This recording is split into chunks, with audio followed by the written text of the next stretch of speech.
BJP SC Morcha ರಾಜ್ಯ ವಕ್ತಾರ doctor B Shivashankar ಸುದ್ದಿಗೋಷ್ಠಿ. ನರೇಂದ್ರ ಮೋದಿ ಅವರು ಪ್ರಧಾನಿಯಾಗಿ 12 ವರ್ಷ ಯಶಸ್ವಿಯಾಗಿ ಪೂರೈಕೆ. ಮೋದಿ ಸರ್ಕಾರದ ಹಲವಾರು ಜನಪರ ಯೋಜನೆಗಳ ಉಲ್ಲೇಖಿಸಿದ ಡಾಕ್ಟರ್ ಬಿ ಶಿವಶಂಕರ್, ಆರ್ಎಸ್ಎಸ್ ದಾಖಲೆ ಕೇಳಿದ ಗೃಹ ಸಚಿವ ಪ್ರಿಯಾಂಕ್ ಖರ್ಗೆಗೆ ಕೌಂಟರ್. ರಾಜ್ಯ ಗೃಹ ಸಚಿವರಿಗೆ ತನಿಖೆ ನಡೆಸಲು ಅನೇಕ ಪ್ರಮುಖ ವಿಷಯಗಳಿವೆ, ಅದನ್ನು ಮಾಡಲಿ. ಸ್ಥಳೀಯ ಕಾಂಗ್ರೆಸ್ ನಾಯಕರಿಗೂ ಎಚ್ಚರಿಕೆ ನೀಡಿದ ಶಿವಶಂಕರ್, ಪದ ಬಳಕೆಯ ಮೇಲೆ ಗಮನವಿರಲಿ ಎಂದು ಎಚ್ಚರಿಕೆ. ಎರಡು ವಿಷಯದ ಬಗ್ಗೆ ಇವತ್ತು ನಾನು ಪತ್ರಿಕಾಗೋಷ್ಠಿಯನ್ನ ತಮ್ಮ ಮುಂದೆ ಹೇಳಲಿಕ್ಕೆ ಕರೆದಿದ್ದೇನೆ. ಒಂದು, ಈಗಾಗಲೇ ನಮಗೆಲ್ಲ ಗೊತ್ತಿರ್ತಕ್ಕಂಥ ವಿಷಯ, ನೆಚ್ಚಿನ ನಮ್ಮ ಪ್ರಧಾನಿ ನರೇಂದ್ರ ಮೋದಿ ಅವರು 12 ವರ್ಷದ ಅವಧಿಯನ್ನು ಪೂರೈಸಿ 13ನೇ ವರ್ಷಕ್ಕೆ ಪದಾರ್ಪಣೆಯನ್ನು ಮಾಡ್ತಾ ಇದ್ದಾರೆ. ಹಾಗಾಗಿ ಅವರು ಮಾಡಿರ್ತಕ್ಕಂಥ, ದೇಶಕ್ಕೆ ತಂದಿರ್ತಕ್ಕಂಥ ಅಭಿವೃದ್ಧಿಗಳು ಹಾಗೂ ಅವರು ಪ್ರಪಂಚಕ್ಕೆ ಕೊಟ್ಟಿರ್ತಕ್ಕಂಥ ನಾಯಕತ್ವದ ಬಗ್ಗೆ ಒಂದಷ್ಟು ಮಾಹಿತಿಯನ್ನು ನಿಮ್ಮ ಮುಂದೆ ಹಂಚಿಕೊಳ್ಳಕ್ಕೆ ನಾನು ಇದ್ದೇನೆ. 2014ರಲ್ಲಿ ನರೇಂದ್ರ ಮೋದಿಯವರು ಭಾರತ ದೇಶದ ಪ್ರಧಾನಿಯಾಗಿ, 2019ರಲ್ಲಿ ಮತ್ತೊಮ್ಮೆ ಪ್ರಧಾನಿಯಾಗಿ, 2024ರಲ್ಲಿ 3ನೇ ಬಾರಿ ಪ್ರಧಾನಿಯಾಗಿ ಅತಿ ಹೆಚ್ಚು ಸಮಯವನ್ನು ಪ್ರಧಾನಿಯಾಗಿ ಕೆಲಸ ಮಾಡಿರ್ತಕ್ಕಂಥ ಏಕೈಕ ಪ್ರಧಾನಿಗಳು ನರೇಂದ್ರ ಮೋದಿಯವರು. ಜವಾಹರ್ಲಾಲ್ ನೆಹರು ಅವ್ರನ್ನ ಹಿಂದಿಕ್ಕಿ, ಅಂದರೆ ಜವಾಹರ್ಲಾಲ್ ನೆಹರು ಅವರು ಪ್ರಜಾಸತ್ತಾತ್ಮಕ ಸರ್ಕಾರದಲ್ಲಿ ಅವರು ಹೆಚ್ಚು ದಿನಗಳನ್ನು ಕಳೆದಿದ್ದು, ಅದನ್ನು ಕಳೆದರೆ ಅವರ ದಿನಗಳು ಕಡಿಮೆನೇ ಆಗ್ತದೆ. ಹಾಗಾಗಿ ಆ ಎಲ್ಲ ಅವಧಿಯನ್ನು ಹೆಚ್ಚು ಪೂರೈಸಿ ದಾಖಲೆಯನ್ನು ನಿರ್ವಹಿಸ್ತಕ್ಕಂಥ ನರೇಂದ್ರ ಮೋದಿಯವರು 3 ಅವಧಿಯಲ್ಲಿ ಭಾರತದ ಜನರಿಗೆ ಏನೇನು ಯೋಜನೆಗಳು ಕೊಟ್ಟರು ಅಂತ ಈಗಾಗಲೇ ಜಾಹೀರಾಗಿದೆ. ಅದರಲ್ಲಿ ಒಂದಷ್ಟು ಮುಖ್ಯ ಅಂಶಗಳನ್ನು ನಾನಿವತ್ತು ನಿಮ್ಮ ಮುಂದೆ ಹೇಳ್ತಾ ಇದ್ದೀನಿ. ಫಸ್ಟಿಗೆ ಜನ್ಧನ್ ಯೋಜನೆಯನ್ನು ತಂದರು. ಪ್ರಧಾನಮಂತ್ರಿ ಜನ್ಧನ್ ಯೋಜನೆ, PMJDY ಅಂಥೇಳಿ. ಅದರಲ್ಲಿ 58 ಕೋಟಿಗೂ ಅಧಿಕ ಖಾತೆಯನ್ನು ಜೀರೋ ಬ್ಯಾಲೆನ್ಸಿಂದ ಆರಂಭ ಮಾಡತಕ್ಕಂಥ ಖಾತೆಯನ್ನು ಆರಂಭ ಮಾಡಿ, ಇವತ್ತು ಕೇಂದ್ರದಿಂದ ನೇರವಾಗಿ ಯಾವುದೇ ಅನುದಾನವನ್ನು ಕೊಟ್ಟರು ನೇರ ಅವರ ಖಾತೆಗೆ ಹೋಗುವಂಥ ವ್ಯವಸ್ಥೆಯನ್ನು, ಎಲ್ಲಿಯೂ ಲೀಕ್ ಆಗದೆ, ಎಲ್ಲಿಯೂ ಲಂಚಗುಳಿತನವಿಲ್ಲದೆ, ದೆಹಲಿಯಿಂದ ಹೊರಟಿರ್ತಕ್ಕಂಥ ಹಣ ಶೃಂಗೇರಿಯ ಕಿಗ್ಗದ ಹಳ್ಳಿಯ ಬ್ಯಾಂಕಿಗೂ ಬಂದು ನೇರವಾಗಿ ಬೀಳುವಂಥ ವ್ಯವಸ್ಥೆಯನ್ನು ಜನ್ಧನ್ ಖಾತೆಯ ಮೂಲಕ ಪ್ರಧಾನಮಂತ್ರಿಯವರು ಮಾಡಿ ಅದರಲ್ಲಿ ಸಾಧನೆಯನ್ನು ಮಾಡಿದ್ದಾರೆ. ಹಾಗೆ ಡಿಜಿಟಲ್ ಇಂಡಿಯಾ, ದೇಶವನ್ನು ತಂತ್ರಜ್ಞಾನ ಮೂಲಕ ಸಶಕ್ತಗೊಳಿಸಿ ನಗದುರಹಿತ ಆರ್ಥಿಕತೆಯನ್ನು ಮಾಡೋದು. ನೀವು ನೋಡ್ಬೋದಿತ್ತು, ಬೇರೆ ಬೇರೆ ದೇಶಗಳಿಂದ ಬಂದಿರತಕ್ಕಂಥ ಬ್ರೆಜಿಲ್ನಿಂದ ಬಂದಿರತಕ್ಕಂಥ ಒಬ್ಬ ಅಧ್ಯಕ್ಷರು ಬೆಂಗಳೂರಿನ ಒಂದು ಕಡಲೆಕಾಯಿ ಮಾರ್ಕೆಟಲ್ಲಿ ಆ ಕಡಲೆಕಾಯಿ ಮಾರೋನು ಸತ ಇದನ್ನು ಹಾಕೊಂಡಿದ್ದ, ಫೋನ್ಪೇ ಇದನ್ನು QR ಕೋಡ್ ಹಾಕೊಂಡಿದ್ದ. ಅದನ್ನು ಅವ್ರ ದೇಶದಲ್ಲಿ ಹೋಗಿ ಪ್ರಶಂಸೆ ಮಾಡಿದ್ರಂತೆ. ಅಲ್ಲರಿ, ಭಾರತ ದೇಶ ಒಬ್ಬ ಸಾಧಾರಣ ಕಡಲೆಕಾಯಿ ಮಾರುವವನ ಅಂಗಡಿಯಲ್ಲೂ ಸತ QR ಕೋಡ್ ಹಾಕೊಂಡು ಇದರಲ್ಲಿದೆ, ಮುಂಚಿತವಾಗಿದೆ. ನಾವು ಅದನ್ನೆಲ್ಲ ಮಾಡಬೇಕು, ಜಗತ್ತಲ್ಲಿ ಯಾಕಿದೆಲ್ಲ ಆಗಬಾರ್ದಂತಕ್ಕಂಥ ಸುದ್ದಿಯನ್ನು ಆ ದೇಶದ ಅಧ್ಯಕ್ಷ ಮಾಡಿದ. ಅಂದರೆ ನಮ್ಗೆ ಇವತ್ತು ಕರೆನ್ಸಿಯನ್ನು ಪ್ರಿಂಟ್ ಮಾಡೋದಕ್ಕೆ, ನಾಣ್ಯಗಳನ್ನು ತರಲಿಕ್ಕೆ ಕೋಟ್ಯಾಂತರ ರೂಪಾಯಿ, ಸಾವಿರಾರು ಕೋಟ್ಯಾಂತರ ರೂಪಾಯಿ ಖರ್ಚಾಗ್ತದೆ. ಹಾಗಾಗಿ ಅದು ಈ ಮೂಲಕ ಲಾಭದಾಯಕವಾಗಿ ಹೋಗ್ತಾ ಇದೆ ಅಂತ ಹೇಳ್ತಾ, ಹಾಗೆ ಪ್ರಧಾನಮಂತ್ರಿ ಕಿಸಾನ್ ಸಮ್ಮಾನ ನಿಧಿ, ದೇಶದ 11 ಕೋಟಿ ಹೆಚ್ಚು ರೈತರಿಗೂ ವಾರ್ಷಿಕ 6,000 ರೂಪಾಯಿ ಹಣವನ್ನು 3 ಕಂತುಗಳಲ್ಲಿ ನೇರವಾಗಿ ಅವರ ಖಾತೆಗೆ ಕೊಡುವಂಥದ್ದು. ಈಗಾಗಲೇ ಜಲ್ ಜೀವನ್ ಮಿಷನ್ನು ನಾವೆಲ್ಲರೂ ನೋಡ್ತಾ ಇದ್ದೀವಿ. 2019ರಲ್ಲಿ ಕೇವಲ 17ರಷ್ಟಿದ್ದ ಗ್ರಾಮೀಣ ನೀರಿನ ಸಂಪರ್ಕ ಸುಮಾರು 75ಕ್ಕೂ ಹೆಚ್ಚು ಮನೆಗಳನ್ನು ತಲುಪಿದೆ.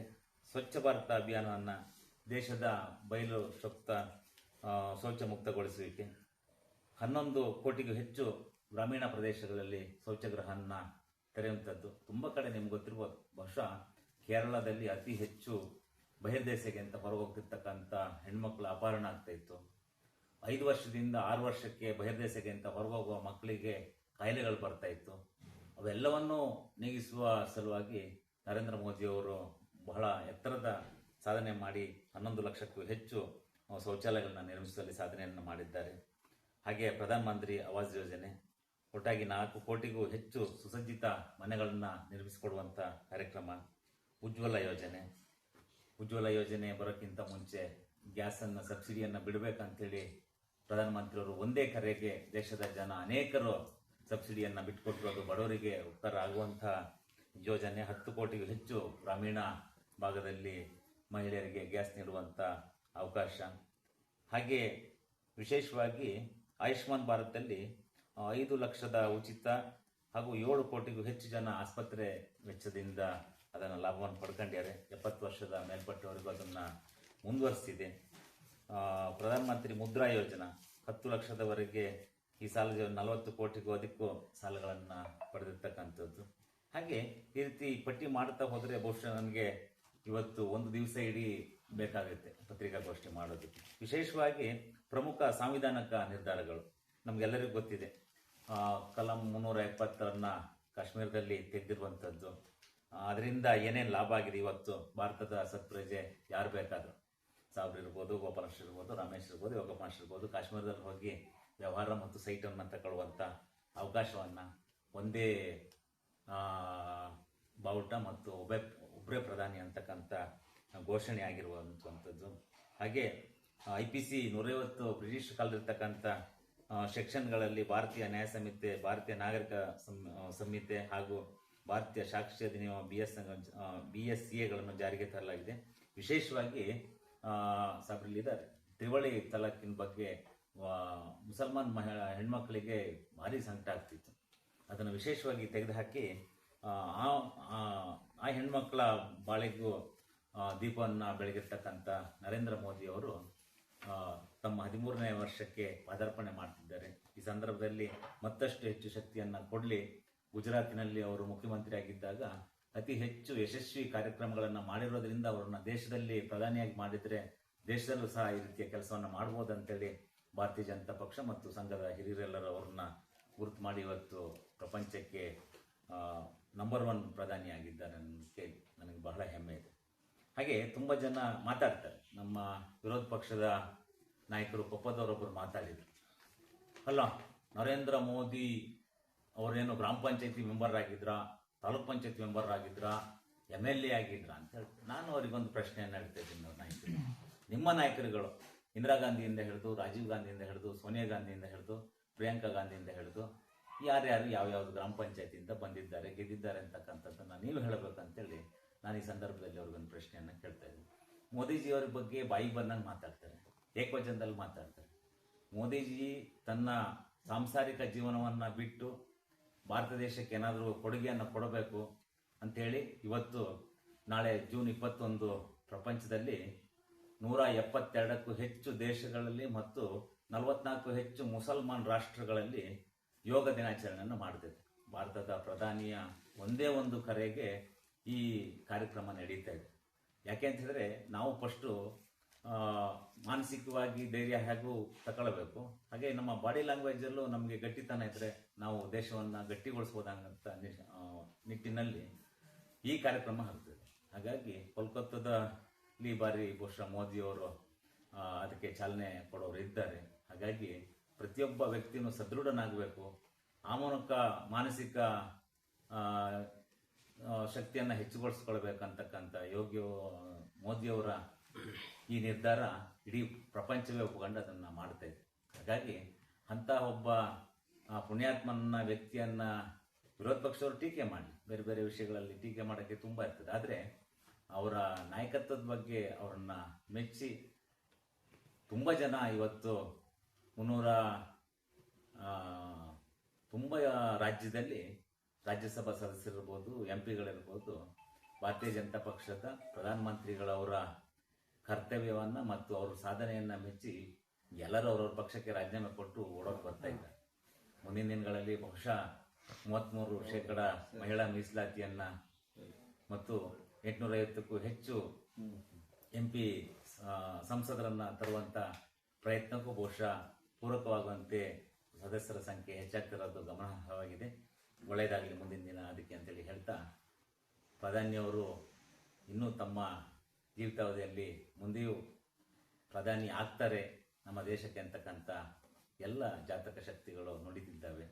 ಹಾಗಾಗಿ ಅವರಾದರೆ ನಾವು ಮತ್ತೊಮ್ಮೆ ಈಗ ಪ್ರಪಂಚ ಅವರಿಗೆ 2014ರಲ್ಲಿ ಗೆದ್ದಾಗ ಭಾರತ ದೇಶವನ್ನು ಆರ್ಥಿಕ ವ್ಯವಸ್ಥೆಯಲ್ಲಿ ಗಟ್ಟಿಗೊಳಿಸುವ ಕಾರ್ಯಕ್ರಮ, 2014ರಲ್ಲಿ ಕೋವಿಡ್ ಸಮಯದಲ್ಲಿ ಭಾರತ ದೇಶವನ್ನು ರಕ್ಷಿಸೋದು, ಈಗ ಪ್ರಪಂಚದ ಯುದ್ಧಗಳ ಜೊತೆಯಲ್ಲಿ ಭಾರತವನ್ನು ರಕ್ಷಣೆ ಮಾಡುವಂಥ ಅಂಥ ಸಂಕಷ್ಟ ಸಂದರ್ಭದಲ್ಲೂ ಭಾರತವನ್ನು ಮುನ್ನಡೆಸ್ತಿದ್ದಾರೆ, ಯಾರಿಗೂ ತೊಂದರೆ ಆಗಿದ್ದಂಗೆ ನೋಡ್ಕೊಳ್ತಿದ್ದಾರೆ. ಹಾಗಾಗಿ ಅವರ 13ನೇ ವರ್ಷದ ಪಯಣ ಒಳ್ಳೆಯದಾಗಲಿ, ಭಾರತ ದೇಶಕ್ಕೆ ಮತ್ತು ಪ್ರಪಂಚಕ್ಕೆ ಒಳ್ಳೆಯದಾಗಲಿ ಅಂತೇಳಿ ಹೇಳ್ತಾ, ಎರಡನೇ ವಿಷಯವಾಗಿ ಮಾತಾಡಬೇಕಂಥೇಳಿ ಹೇಳಿದ್ದೇನೆ. ಬಹುಶಃ ನಮ್ಮ ಗೃಹ ಮಂತ್ರಿಗಳು, ಈಗ ಇತ್ತೀಚೆಗಿನ ಗೃಹ ಮಂತ್ರಿಗಳು ಒಂದು ಸ್ಟೇಟ್ಮೆಂಟನ್ನು ಕೊಡ್ತಾ ಇದ್ದಾರೆ. RSS ಲೆಕ್ಕ ಕೊಡಬೇಕು ನಮಗೆ, RSS ಸಂಘಟನೆಯಿಂದ ಎಷ್ಟು ಲಾಭ ಆಗಿದೆ ಏನು ಅಂತ. ನಾನು ಖರ್ಗೆ ಅವರಿಗೆ ಹೇಳ್ತಾ ಇದ್ದೇನೆ, ಅವರು ಗೃಹ ಮಂತ್ರಿಗಳು, ಅವ್ರ ಬಗ್ಗೆ ಗೌರವ ಇದೆ, ಹಿರಿಯರಿದ್ದಾರೆ. ಸಂಘಕ್ಕೆ RSSಗೆ 100 ವರ್ಷ ದಾಟಿದೆ. ಇವತ್ತು 100 ವರ್ಷದ ಸಂಭ್ರಮ ಆಚರಣೆಯಲ್ಲಿ ಸಂಘ ಇದೆ. ಮತ್ತೆ ಸಂಘ ಯಾವತ್ತು ವ್ಯಕ್ತಿ ವಿಕಸನ ಸಂಸ್ಥೆ. ಅದೊಂದು ರೀತಿ ಒಬ್ಬ ವ್ಯಕ್ತಿಯನ್ನ ಗಟ್ಟಿಯನ್ನಾಗಿ ಮಾಡಿ, ಅವನನ್ನ ಈ ದೇಶದ ಸತ್ಪ್ರಜೆಯನ್ನಾಗಿ ಮಾಡಿ, ಅವನಿಗೊಂದಷ್ಟು ಏನು ನಾವು ಹೇಳ್ತೀವಿ ಜವಾಬ್ದಾರಿಗಳನ್ನ ಕೊಡುವಂಥದ್ದು, ಅದನ್ನ ಕೊಡ್ತಾ ಇದೆ. ಭಾರತ ದೇಶವನ್ನ, ಕುಟುಂಬವನ್ನ ಹೇಗೆ ಕಾಪಾಡ್ಕೊಳ್ಬೇಕನ್ನುವಂಥದ್ದು ಜವಾಬ್ದಾರಿನ ಕೊಡ್ತಾರೆ. ಹಾಗಾಗಿ ಮತ್ತೆ ಅವ್ರು ಹೇಳುವಂಗೆ ನಮಗೆ ರಿಜಿಸ್ಟರ್ ಮಾಡ್ಕೊಳ್ಳಿ ಅಂತೇಳಿ ಎರಡನೇ ಪದವನ್ನು ಹೇಳ್ತಾರೆ. ಭಾರತ ದೇಶದ ಕಾನೂನು ಅಡಿಯಲ್ಲಿ ನಾವು ಯಾವುದೇ ಸರ್ಕಾರದ ಅನುದಾನವನ್ನು ಪಡೆಯುವುದಾದರೆ ಅಥವಾ ಯಾವುದಾದ್ರೂ ಕಾರ್ಖಾನೆಗಳ ಕಂಪನಿಗಳಿಂದ ಅವ್ರು ನೀಡ್ತಕ್ಕಂಥ ದೇಣಿಗೆಯನ್ನು ಪಡೆಯುವುದಾದರೆ ಮಾತ್ರ ಸಂಘ ರಿಜಿಸ್ಟ್ರೇಷನ್ ಆಗಿರಬೇಕು. ಇಲ್ಲವಾದರೆ ಸಂಘ ರಿಜಿಸ್ಟ್ರೇಷನ್ ಇಲ್ಲದೆ ಇವತ್ತು ತುಂಬ ಮಹಿಳಾ ಸಂಘಗಳು, ಸ್ತ್ರೀಶಕ್ತಿ ಸಂಘಗಳು ಎಲ್ಲ ಕೆಲಸ ಮಾಡ್ತಿದೆ, ಯಾವುದೂ ರಿಜಿಸ್ಟರ್ ಆಗಿಲ್ಲ. ಆ ರಿಜಿಸ್ಟರ್ ಆಗಬೇಕಾ, ಅವ್ರು ದುಡ್ಡು ಹಣ ಪಡಿಬೇಕಂತಿದ್ರೆ ರಿಜಿಸ್ಟರ್ ಮಾಡ್ಕೊಂಡಿದ್ದಾರೆ. ಹಾಗಾಗಿ ರಿಜಿಸ್ಟರ್ ಮಾಡ್ತಕ್ಕಂಥ ಕಾನೂನಿನ ಅರಿವಿರ್ತಕ್ಕಂಥ ಖರ್ಗೆ ಅವರೇ ಆ ರೀತಿ ರಿಜಿಸ್ಟರ್ ಮಾಡುವಂಥದ್ದು ಯಾವುದಿಲ್ಲ. ನಿಮಗೊಂದಷ್ಟು ಸಣ್ಣ ಸಣ್ಣ ಹಿಂದೆ ನಡೆದಿರ್ತಕ್ಕಂಥ ಘಟನೆಗಳನ್ನು ನಾನು ಕೊಡ್ತೇನೆ. 1948ರಲ್ಲಿ ನೆಹರು ಅವರು ನಿಷೇಧ ಮಾಡೋಕ್ಕೆ ಹೊರಟಿದ್ರು RSS. 1948ರಲ್ಲಿ ನೆಹರು ಅವರು ನಿಷೇಧ ಮಾಡೋಕ್ಕೆ ಹೊರಟಾಗ 1900 ವಾಪಸ್ ತಗೊಂಡ್ರು ಅವರು. ಯಾಕೆ ವಾಪಸ್ ತಗೊಂಡ್ರೆ 1963ರಲ್ಲಿ 62ರಲ್ಲಿ ಚೀನಾ ನಮ್ಮ ಮೇಲೆ ದಂಡೆತ್ತಿ ಬಂತು. ನಮ್ಗೆಲ್ಲರಿಗೂ ಗೊತ್ತಿದೆ, ಇತಿಹಾಸವನ್ನ ಓದೋರಿಗೆಲ್ಲದು ಗೊತ್ತಿದೆ. ಅವತ್ತು ಲಕ್ಷಾಂತರ ಜನ ಸೈನಿಕರು ನೋವಿಗೆ ಇವರು ರಕ್ತದಾನವನ್ನು ನೀಡಿದ್ದಾರೆ. ರೈಲ್ವೆ ಇಲಾಖೆಗಳಲ್ಲಿ, ರೈಲ್ವೆ ಸ್ಟೇಷನ್ಗಳಲ್ಲಿ, ಬಸ್ ಸ್ಟೇಷನ್ಗಳು ಹೋಗಿ ಕೆಲಸವನ್ನು ಮಾಡಿಕೊಟ್ಟಿದ್ದಾರೆ. ಲಕ್ಷಾಂತರ ಜನ ಸೈನಿಕರಿಗೆ ಬಿಸಿ ಬಿಸಿಯಾದ ಆಹಾರವನ್ನ ತಯಾರು ಮಾಡಿಕೊಟ್ಟಿದ್ದಾರೆ. ಹಾಗೆ ಪೂರ್ಣ ಅವರನ್ನು ನೋಡ್ಕೊಳ್ಳುವಲ್ಲಿ ನಮ್ಮ RSSನ ಪಾತ್ರ ಬಹಳ ಮುಖ್ಯವಾಗಿದೆ. ಅದನ್ನು ನೋಡಿರ್ತಕ್ಕಂಥ ನೆಹರು ಅವರು ತಾವು ನಿಷೇಧ ಮಾಡಬೇಕಂತಿರ್ತಕ್ಕಂಥ RSS ಸಂಘವನ್ನೇ ಮತ್ತೆ 1963ರಲ್ಲಿ ಜನವರಿ 26ಕ್ಕೆ ಗಣರಾಜ್ಯೋತ್ಸವದ ಪೆರೇಡಿಗೆ ಕರೀತಾರೆ. ಪೆರೇಡಿಗೆ ಕರೆಯುವಂಥದ್ದು ಅವರು ಕೇವಲ 24 ಗಂಟೆ ಒಳಗೆ RSS ಸರಸಂಘ ಚಾಲಕರಿಗೆ ಮಾಹಿತಿಯನ್ನು ಮೂಡಿಸ್ತಾರೆ. 3,500 ಅವತ್ತು ಸಮವಸ್ತ್ರವನ್ನ, ಕಾಕಿ ಚಡ್ಡಿ ಮತ್ತೆ ಬಿಳಿ ಶರ್ಟ್ ಅನ್ನ, ಕಪ್ಪು ಟೋಪಿಯನ್ನು ಹಾಕೊಂಡು ದಂಡ ಹಿಡ್ಕೊಂಡಿರ್ತಕ್ಕಂಥ RSSನ ಕಾರ್ಯಕರ್ತರು 3,500 ಜನ ಕೇವಲ 24 ಗಂಟೆ ಒಳಗೆ 1963ನೇ ಜನವರಿ 26ನೇ ತಾರೀಕು ಸೇರಿ ಅವತ್ತು ಪೆರೇಡನ್ನು ನಡೆಸ್ಕೊಟ್ಟಿರ್ತಾರೆ. ಆ ಪೆರೇಡನ್ನು ನೋಡಿ ಜವಾಹರ್ಲಾಲ್ ನೆಹರು RSS ಭಾರತ ದೇಶದ ಒಂದು ಶಕ್ತಿ ಅಂತೇಳಿ ಅವತ್ತೇ ನೋಡಿದ್ದಾರೆ. ಹಾಗಾಗಿ ಆ ರೀತಿ ನೆಹರು ಅವರೇ ನೋಡಿದಾಗ ಖರ್ಗೆ ಅವರು ಇದೇನೋ ಹಾಗೆ ಹೀಗೆ ಅಂತ ಹೇಳುವಂಥದ್ದು ಒಂದು ವಿಪರ್ಯಾಸ ಆಗಿದೆ ಅಂಥೇಳಿ ಅವ್ರಿಗೆ ಹೇಳ್ತಾ, ಹಾಗೆ ಬರೀ ಆ ಸಮಯ ಮಾತ್ರ ಅಲ್ಲ, ನಾವೆಲ್ಲ ಕೇಳಿರ್ಬೋದು, ನೋಡಿರ್ಬೋದು.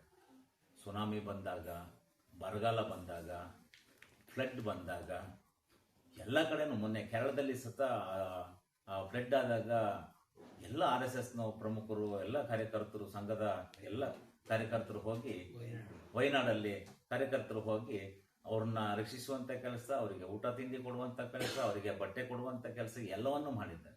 ಅಂದ್ರೆ ಸಂಘ ಬರೀ ಈ ಬೇರೆ ಬೇರೆ ರಾಜಕೀಯ ಚಟುವಟಿಕೆ ಯಾವತ್ತೂ ಅದು ಇಲ್ಲ. ರಾಜಕೀಯ ಚಟುವಟಿಕೆ ಮಾಡೋವನ್ನ ರೆಡಿ ಮಾಡಿ ಕಳಿಸ್ತಾ ಇರ್ಬೋದು ಸಂಘ, ನೀನು ಇಂಥ ಕೆಲಸವನ್ನ ಭಾರತ ದೇಶಕ್ಕೆ ಒಳ್ಳೆಯದಾಗುವಂತ ಕೆಲಸ ಮಾಡಂತೇಳಿ.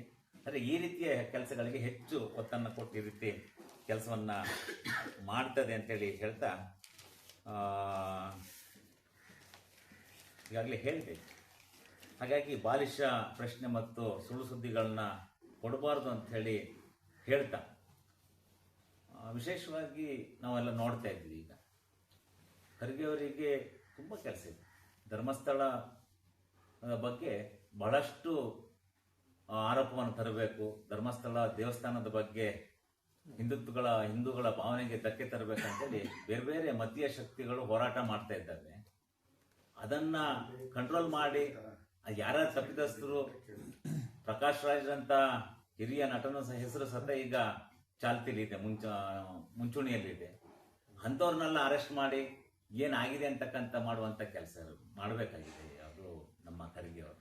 ಆಮೇಲೆ ಖರ್ಗೆ ಅವರಿಗೆ ಭಾರತ ದೇಶದಲ್ಲಿ, ಕರ್ನಾಟಕ ರಾಜ್ಯದಲ್ಲಿ ಗಾಂಜಾ, ಅಫೀಮು, ಆಮೇಲೆ ಈ ರೀತಿ ದಂಧೆ ಮಾಡ್ತಕ್ಕಂಥವ್ರನ್ನ ನಿಭಾಯಿಸಕ್ಕೆ ಪೊಲೀಸ್ ಇಲಾಖೆಯಲ್ಲಿ ಸಾವಿರಾರು ಜನ ಇಲಾಖೆ ಕೆಲಸ ಮಾಡೋರೇ ಇಲ್ಲ. ಹಾಗಾಗಿ ಅಂಥವ್ರನ್ನ ಫಸ್ಟು ಇಲಾಖೆಗೆ ಒಂದಷ್ಟು ಸಿಬ್ಬಂದಿಗಳನ್ನ ನೇಮಕ ಮಾಡುವಂಥ ಕೆಲಸಗಳನ್ನ ಮಾಡಬೇಕು. ಹಾಗೆ ಅವರಿಗೆ ವಿಶೇಷವಾಗಿ ಅವರ ಸ್ವಯಂ ಕ್ಷೇತ್ರದಲ್ಲಿ ಸತ ಖರ್ಗೆ ಅವರಿಗೆ ಅಭಿವೃದ್ಧಿ ಆಗಿಲ್ಲ. ನೀವು ಬೇಕಾದ್ರೆ ಅವ್ರ ಊರಲ್ಲಿ ಹೋಗಿ ನೋಡ್ಬೋದು, ಅವ್ರಿಗೆ ಗೆದ್ದಿರ್ತಕ್ಕಂಥ ಕ್ಷೇತ್ರದಲ್ಲಿ ಅವ್ರ ತಂದೆ ಕಾಲದಿಂದ ಇವತ್ತಿನವರೆಗೆ ಯಾವುದೇ ಶಾಲೆಗಳು ಸತ ರಿಪೇರಿ ಆಗದೆ ಇರುವಂಥದ್ದು, ಯಾವುದೇ ವಿದ್ಯಾಭ್ಯಾಸಕ್ಕೆ ಅನುಕೂಲ ಆಗ್ತಿರುವಂಥದ್ದೆಲ್ಲ ಇದೆ. ಹಾಗಾಗಿ ಫಸ್ಟು ತಮ್ಮ ಸ್ವಕ್ಷೇತ್ರವನ್ನ ಸರಿ ಮಾಡ್ಕೊಂಡು, ಆಮೇಲೆ ರಾಜ್ಯದ ಗೃಹ ಮಂತ್ರಿಯಾಗಿ ರಾಜ್ಯದ ಆಗುಹೋಗುಗಳನ್ನ ಸರಿ ಮಾಡ್ಕೊಂಡು, ಆನಂತರ ತಾವು RSS ಬಗ್ಗೆ ಮಾತಾಡಬೇಕು. RSS ತಮ್ಮ ತಂದೆಯವರು ಗೃಹ ಮಂತ್ರಿಗಳಾಗಿದ್ದಾಗಲೂ ಸಹ ನಿಷೇಧ ಮಾಡಕ್ ಹೊರಟಿದ್ರು, ಆಗಿಲ್ಲ. ಇಂದಿರಾ ಗಾಂಧಿ ಅವರು ನಿಷೇಧ ಮಾಡಕ್ ಹೋಗಿದ್ರು, ಅವರಿಂದನೂ ಆಗಿಲ್ಲ. ಹಾಗಾಗಿ ಅವರೆಲ್ಲರೂ ಇಲ್ದಿದ್ದು ಸಹ RSS ಇವತ್ತಿದೆ. ಹಾಗಾಗಿ RSS ಮುಂದೇನೂ ಇರ್ತದೆ. ಶೃಂಗೇರಿ ಶಿವಣ್ಣ ಎಲ್ದಿದ್ರು ಇರ್ತದೆ, ಯೋಗಪ್ಪ ಮಾಸ್ಟರ್ ರಮೇಶ್ ಇದ್ರು ಇರ್ತದೆ. ಹಾಗಾಗಿ ನಾವೆಲ್ಲ RSS ಸ್ವಯಂ ಸೇವಕರ್ತರು. ಸಂಘ ನಮಗೆ ಒಳ್ಳೆಯದನ್ನ ಹೇಳ್ಕೊಟ್ಟಿದೆ, ನಮಗೆ ಬದುಕನ್ನು ಹೇಗೆ ಕಟ್ಕೊಳ್ಬೇಕಂತ ಹೇಳ್ಕೊಟ್ಟಿದೆ, ಆಮೇಲೆ ಸಮಾಜದಲ್ಲಿ ಹೇಗಿರ್ಬೇಕನ್ನುವುದನ್ನು ಹೇಳ್ಕೊಟ್ಟಿದೆ. ಹಾಗಾಗಿ ಸಂಘ ಯಾರನ್ನೂ ತಪ್ಪುದಾರಿಗೆ ತರೋದಿಲ್ಲ.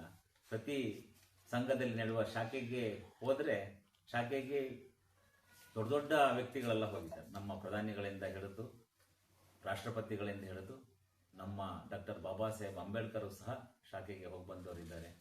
ಹಾಗಾಗಿ RSS ಬಗ್ಗೆ, RSS ನಡವಳಿಕೆ ಬಗ್ಗೆ ಕೇಳುವಂಥದ್ದು ಸರಿಯಲ್ಲ. ಸಂಘದಲ್ಲಿ ಇವತ್ತಿನವರೆಗೆ ಯಾವತ್ತೂ ರಶೀದಿ ಹಾಕಿಲ್ಲ, ಇಷ್ಟೇ ಕೊಡಬೇಕಂತ ಯಾರಿಗೂ ಕೇಳಲಿಲ್ಲ, ಯಾರ ಹತ್ರ ತಗೊಳ್ಳೋದಿಲ್ಲ. ವರ್ಷಕ್ಕೊಮ್ಮೆ ಸಂಘದ ಸದಸ್ಯರುಗಳು ಕಾರ್ಯಚಟುವಟಿಕೆಗಳಿಗೆ ತಮ್ಮದೇ ಆದಂಥ ಕಾಣಿಕೆಗಳನ್ನು ಕೊಡ್ತಾರೆ. ಅದನ್ನ ಸ್ವೀಕರಿಸಿ ಆ ಮುಖೇನ ಸಂಘದ ಚಟುವಟಿಕೆಗಳು ನಡೀತಾ ಇರ್ತವೆ. ಹಾಗಾಗಿ ದೇಶದಲ್ಲಿ ಅಲ್ಲದೆ ಪ್ರಪಂಚದ 50 ದೇಶಕ್ಕೂ ಹೆಚ್ಚು ದೇಶಗಳಲ್ಲಿ RSS ತನ್ನ ಕಾರ್ಯವನ್ನು ನಿರ್ವಹಿಸ್ತಿದೆ. ನಮ್ಗೆ ಗೊತ್ತು, ದೇವರ ನಾಡು ಅಂತೇಳಿ ನಾವು ಕೇರಳನ ಕರೀತಾ ಇದ್ದೀವಿ. ಇವತ್ತು ಅಲ್ಲಿ ಹಿಂದೂಗಳ ನರಮೇದಾಗ್ತಿದೆ, ಎಷ್ಟೋ ಹೆಣ್ಣು ಮಕ್ಕಳು ಮಾನಭಂಗಕ್ಕೊಳಗಾಗ್ತಿದೆ. ಅಲ್ಲಿ RSS ಪ್ರಬಲವಾಗಿ ಕೆಲಸ ಮಾಡ್ತಿದೆ. ಭಾರತ ದೇಶದಲ್ಲಿ ನಾಗಪುರಕ್ಕಿಂತನೂ ಹೆಚ್ಚು ಕೇರಳದಲ್ಲಿ RSS ಕೆಲಸ ಮಾಡ್ತಿದೆ. ಹಾಗಾಗಿ ಹಿಂದೂಗಳ ರಕ್ಷಣೆ ಅಲ್ಲಿ ಆಗ್ತಾ ಇದೆ. ಒಬ್ಬರು ಇಲಾಖೆ ಮಾಡುವಂತ ಕೆಲಸವನ್ನ ಕೇರಳದಲ್ಲಿ RSS ಮಾಡ್ತಿದೆ. ಹಾಗಾಗಿ ಒಂದಷ್ಟು ಹಿಂದೂಗಳು ಉಳಿದಿದ್ದಾರೆ ಅಂತೇಳಿ ಹೇಳಕ್ಕೆ. ಇನ್ನು ಮತ್ತೆ ಗೃಹ ಇಲಾಖೆಯಲ್ಲಿ ಸರಿ ಮಾಡಕ್ಕೆ ತುಂಬಾ ಇದೆ ಅಂತ ಹೇಳಿದೆ ಈಗಾಗಲೇ. ರಾಜ್ಯದಲ್ಲಿ ಮಹಿಳೆಯರ ಅಪಹರಣ ಮತ್ತು ಹೆಣ್ಣು ಮಕ್ಕಳ ಅಪಹರಣ 1812 ಪ್ರಕರಣಗಳು ದಾಖಲಾಗಿದ್ದವು. ಅದರಲ್ಲಿ ಬೆಂಗಳೂರಲ್ಲೇ 1203 ಪ್ರಕರಣ ದಾಖಲಾಗಿದ್ದವು. ಬೆಂಗಳೂರಲ್ಲೇ 1203 ಪ್ರಕರಣ, 1812 ಪ್ರಕರಣ ರಾಜ್ಯದಲ್ಲಿ ಆಗಿದೆ. ಪುರುಷ ಗೃಹ ಮಂತ್ರಿಗಳು ಪರಮೇಶ್ವರ್ ಆಗಿದ್ರು, ಇವರಾಗಿದ್ರು, ಏನ್ ಮಾಡ್ತಿದ್ದಾರೆ? ಹಾಗಾದ್ರೆ ಇಷ್ಟೊಂದು ಹೆಣ್ಮಕ್ಳು ಅಪಹರಣ ಆಗ್ತಿದೆ, ಅವ್ರು ಇದನ್ನ ಆಗ್ತಿದೆ. ಹಾಗಾದ್ರೆ ಇವರ ಇಲಾಖೆ ಏನ್ ಮಾಡ್ತಿದೆ?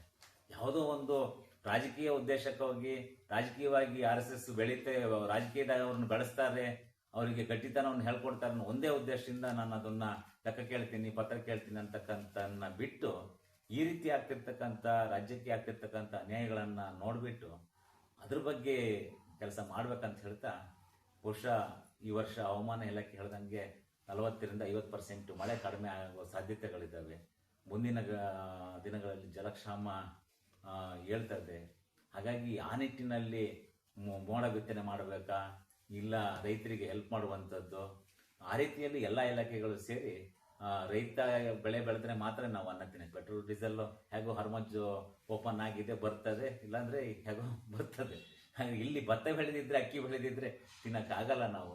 ಹಾಗಾಗಿ ದಯವಿಟ್ಟು ನಾನು ನಮ್ಮ ಡಿ.ಕೆ. ಶಿವಕುಮಾರ್ ಅವರ ಮಂತ್ರಿಮಂಡಲಕ್ಕೆ ನಾನು ರಾಜ್ಯ ಎಸ್ ಸಿ ಮೋರ್ಚಾದ ವಕ್ತಾರನಾಗಿ ಕೇಳ್ಕೊಳ್ಳೋದೇನಂತ ಹೇಳಿದರೆ, ಫಸ್ಟ್ ಈ ಬರಗಾಲವನ್ನು ಏರಿಸುವ ಪ್ರಯತ್ನಗಳು ನಡೀಲಿ.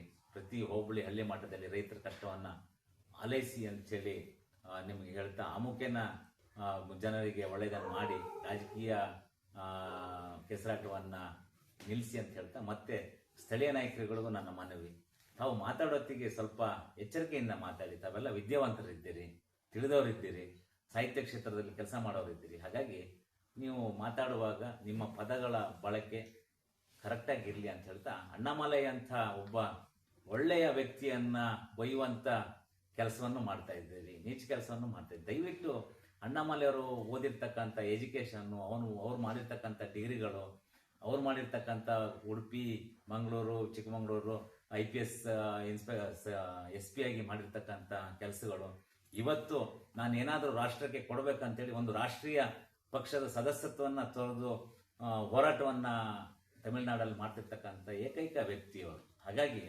ಅಂಥ ವ್ಯಕ್ತಿಯ ಮೇಲೆ ನಾವು ಬೇರೆ ಬೇರೆ ಪದವನ್ನು ಬಳಸಿ ಮಾತಾಡುವಂಥದ್ದು ಸರಿಯಾಗೋದಿಲ್ಲ. ಹಾಗಾಗಿ ಮುಂದಿನ ದಿನಗಳಲ್ಲಿ ಈ ಎಲ್ಲ ಮಾತಿಗೆ ಜನ ಉತ್ತರ ಕೊಡ್ತಾರೆ. ಹಾಗಾಗಿ ಭವಿಷ್ಯದಲ್ಲಿ ನಿಮಗೆ ನಾಯಕನಾಗುವ ಭರವಸೆ ಇದೆ. ಹಾಗಾಗಿ ಅದು ಮುಂದುವರಿಬೇಕಂತಿದ್ರೆ ನಿಮ್ಮ ಬಾಯಿಂದ ಹೊರಡುವ ಪದಗಳು ಮತ್ತು ನೀವು ಆಡುವ ಮಾತುಗಳು ಮತ್ತು ದೊಡ್ಡವ್ರ ಬಗ್ಗೆ ಆಡುವ ಮಾತುಗಳನ್ನು ಸ್ವಲ್ಪ ಯೋಚನೆ ಮಾಡಿ ಮಾತಾಡಿ. ನನ್ನದೊಂದು ಕಿವಿ ಮಾತು ಒಳ್ಳೆಯದಾಗ್ತದೆ ಅಂಥೇಳಿ ಹೇಳ್ತಾ, ಖರ್ಗೆ ಅವರಿಗೆ ಮತ್ತೊಮ್ಮೆ RSS ಯಾವತ್ತೂ ಇರ್ತದೆ. ಅದು ಒಂದು ರೀತಿ ಸೂರ್ಯಚಂದ್ರರು ಇರೋವರೆಗೂ RSS ಇರ್ತದೆ, ಅದಕ್ಕೆ ಸಾವಿಲ್ಲ. ಮತ್ತು ಅದಕ್ಕೆ ಲೆಕ್ಕ ಕೇಳಿದವರೆಲ್ಲ ಇವತ್ತು ತಮ್ಮ ಲೆಕ್ಕಪತ್ರವನ್ನು ಕೊಟ್ಟು ಹೊರಟು ಹೋಗಿಯಾಗಿದೆ. ಹಾಗಾಗಿ RSS ಭಾರತ ದೇಶ ಅಲ್ಲ, ಪ್ರಪಂಚದಲ್ಲಿ ಈಗ 50 ದೇಶದಲ್ಲಿ ಇದೆ ಅಂತ ಹೇಳಿದೆ. ಇನ್ನೂ 100 ದೇಶಗಳಲ್ಲಿ ತನ್ನ ಸಂಘಟನೆಯನ್ನು ಮಾಡಿ ಪ್ರಪಂಚದಾದ್ಯಂತ ವಿಸ್ತರಣೆಗೊಳ್ತದೆ ಅಂತೇಳಿ ಹೇಳ್ತಾ ಇವತ್ತಿನ ಪತ್ರಿಕಾಗೋಷ್ಠಿಯನ್ನು ಮುಗಿಸ್ತಿದ್ದೀನಿ. ಜೈ ಹಿಂದ್. N4 ನ್ಯೂಸ್, ಇದು ನಿಮ್ಮ ಧ್ವನಿ.